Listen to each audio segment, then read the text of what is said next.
Hello friends, എല്ലാവർക്കും cuckoo's കിച്ചണിലേക്ക് സ്വാഗതം. അപ്പോൾ ഇന്ന് ഞാനിവിടെ ഉണ്ടാക്കാൻ വേണ്ടി പോകുന്നത് നല്ല സ്പോഞ്ച് പോലത്തെ വട്ടയപ്പമാണ്. ഇതെങ്ങനെ ഉണ്ടാക്കേണ്ടതെന്ന് നിങ്ങൾക്ക് ഞാൻ പരിചയപ്പെടുത്തി തരാം. അതിന് ഞാനിവിടെ 2 ഗ്ലാസ് പച്ചരി എടുത്തിട്ടുണ്ട്. അതൊരു 3 മണിക്കൂർ വെള്ളത്തിലിട്ട് നന്നായി കുതിർത്തി ഞാനിവിടെ എടുത്ത് വെച്ചിട്ടുണ്ട്.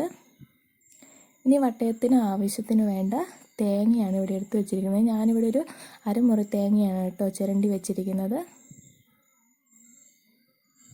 ഇനി നമുക്ക് ചെയ്യേണ്ടത് ഇത് രണ്ടും കൂടെ നന്നായിട്ട് അരച്ചെടുക്കണം.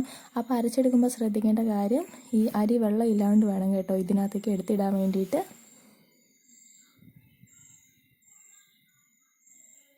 മുഴുവനും തേങ്ങയും കൂടെ ഇതിനകത്തേക്ക് ഇട്ട് കൊടുക്കുക.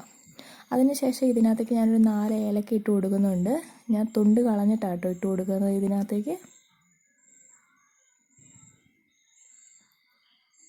ഇനി ഇതിനകത്തേക്ക് ആവശ്യത്തിന് വെള്ളം ഒഴിച്ച് കൊടുക്കുക. ഒരുപാട് വെള്ളം ഒഴിച്ച് ഇത് ലൂസായി പോകരുത്. നമുക്ക് ഏകദേശം ആ ഒരു ഇഡ്ഡലി മാവിൻ്റെ പരുവത്തിനാണ് നമുക്ക് ഈ മാവ് കിട്ടേണ്ടത് കേട്ടോ. അപ്പോൾ ഇതൊന്ന് ഞാൻ അരച്ചിട്ട് വരാം.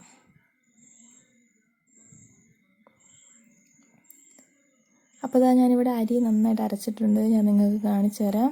കണ്ടോ, നന്നായിട്ട് ഞാൻ അരച്ച് എടുത്തിട്ടുണ്ട്. ഇനി ഇതൊരു പാത്രത്തിനകത്തേക്ക് നമുക്ക് മാറ്റി വെക്കാം.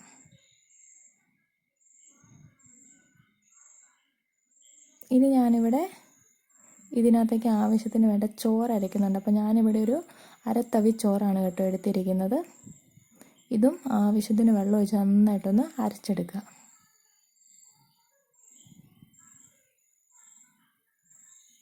അപ്പോൾ ഇതാ ഞാൻ ചോറ് ഇവിടെ നന്നായിട്ട് അരച്ചിട്ടുണ്ട് കേട്ടോ. അപ്പം ഈ അരച്ചേക്കുന്ന ചോറ് നമുക്ക് അരച്ചു വെച്ചിരിക്കുന്ന അരിയിലേക്ക് ഇട്ട് കൊടുക്കാം. ഇനി ഇതിനകത്തേക്ക് ആവശ്യത്തിന് പഞ്ചസാര ഇട്ട് കൊടുക്കുക.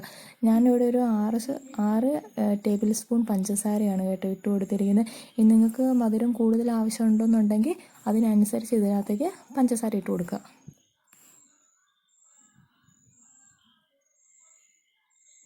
ഒരു നുള്ളു ഉപ്പിട്ട് കൊടുക്കുക. പിന്നെ ഈ മാവൊന്ന് പൊന്താൻ വേണ്ടിയിട്ട് ഒരു നുള്ളു ഈസ്റ്റ് കൂടി ഇട്ട് വെക്കുക.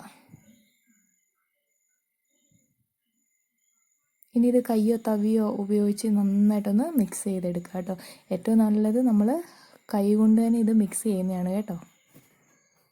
അപ്പോൾ ഇങ്ങനെ നന്നായിട്ടൊന്ന് ഇത് മിക്സ് ചെയ്തെടുക്കുക. അപ്പോൾ അതാ ഞാനിവിടെ അരിമാവ് നന്നായി മിക്സ് ചെയ്ത് സെറ്റാക്കി വെച്ചിട്ടുണ്ട്. ഇനി ഇത് നമുക്ക് മൂടി ഒരു 8 മണിക്കൂർ നമുക്ക് മാറ്റി വെക്കാം. അപ്പോൾ ഏകദേശം ഒരു 8 മണിക്കൂറായിട്ടുണ്ട്. നമ്മുടെ മാവൊക്കെ ഇവിടെ റെഡിയായി നിന്നിട്ടുണ്ട്. അപ്പോൾ അതിന് ആവശ്യത്തിന് വേണ്ട പാത്രം ഞാൻ അടുപ്പത്ത് വെച്ചിട്ടുണ്ട്. അപ്പോൾ വെള്ളം നന്നായിട്ടൊന്ന് ചൂടായി വരട്ടെ. അപ്പോഴേക്കും നമ്മൾ ഒഴിക്കുന്ന ആ പാത്രം ഇതിനകത്തേക്ക് കുറച്ച് എണ്ണയോ നെയ്യോ എന്താണെന്ന് വെച്ചാൽ ഒഴിച്ചിട്ട് നമ്മൾക്ക് പൊന്തി വന്നേക്കുന്ന മാവ് ഇതിനകത്തേക്ക് ഒഴിച്ചു കൊടുക്കുക. ഒഴിക്കുമ്പോൾ ശ്രദ്ധിക്കേണ്ട കാര്യം, മുഴുവനായിട്ട് ഒഴിച്ചു കൊടുക്കരുത്. ഈ പാത്രത്തിൻ്റെ നേർ പകുതി ഒഴിച്ചു കൊടുത്താൽ മതി കേട്ടോ. അതുപോലെ തന്നെ ഞാൻ ഇതിനകത്തേക്ക് വറുത്ത് വെച്ചേക്കുന്ന തേങ്ങ കുത്തിട്ട് കൊടുക്കുന്നുണ്ട്. ഇത് നിർബന്ധമൊന്നുമില്ല, ഇഷ്ടമുണ്ടെങ്കിൽ മാത്രം ഇട്ട് കൊടുത്താൽ മതി. അതുപോലെ തന്നെ വേണമെന്നുണ്ടെങ്കിൽ കിസ്മിസോ അല്ലെങ്കിൽ നമ്മുടെ കാഷ്നട്ടോ ഇതിനകത്തേക്ക് ഇട്ട് കൊടുക്കാം. എന്തായാലും ഞാനിവിടെ വറുത്തേക്കുന്ന തേങ്ങ കുറച്ചിട്ട് കൊടുത്തിട്ടുണ്ട്. അപ്പോൾ ഇതാ നമ്മുടെ വെള്ളമൊക്കെ നന്നായി തിളച്ചിട്ടുണ്ട്.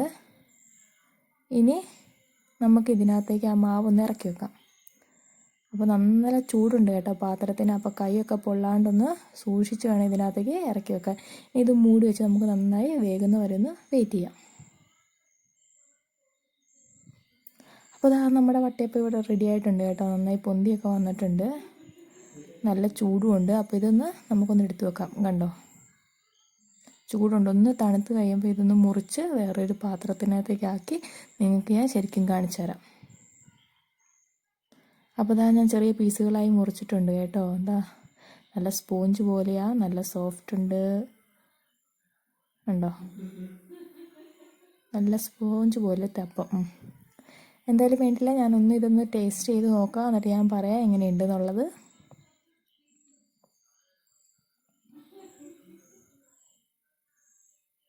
സൂപ്പറായിട്ടോ, നല്ല പാകത്തിന് മധുരം എല്ലാം ഉണ്ട്. അപ്പോൾ കുട്ടികൾക്കും മുതിർന്നവർക്കൊക്കെ ഒരുപാട് ഇഷ്ടപ്പെടും. തീർച്ചയായും നിങ്ങളൊന്ന് ട്രൈ ചെയ്ത് നോക്കുക. Thanks for watching my video.